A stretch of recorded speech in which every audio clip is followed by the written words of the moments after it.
बिस्मिल्लाहिर्रहमानिर्रहीम। सभी दोस्तों के अस्सलाम वालेकुम। महकमा मौसमात जे पेशन गोई मुताबिक़ सिंध जे मुख़्तलिफ़ शहरनि में अॼु खां सुभाणे ताईं तेज़ बारिशूं पवण जो इम्कान आहे।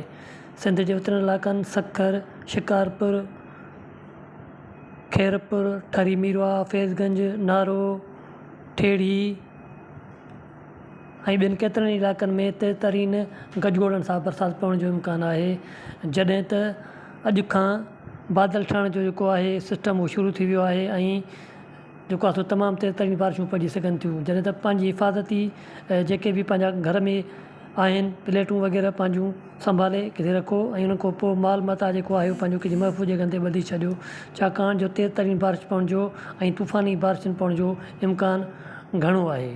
इहा ई दोस्तनि खे ताज़ा अपडेट ॿुधाई आहे। जीअं ई अपडेट थींदी रहंदी तव्हां दोस्तनि खे ॿुधाईंदा रहंदासीं। जेकर दोस्त मुंहिंजे चैनल ते नवां आहिनि त मुंहिंजे चैनल खे सब्सक्राइब कनि, लाइक कनि ऐं शेयर कनि।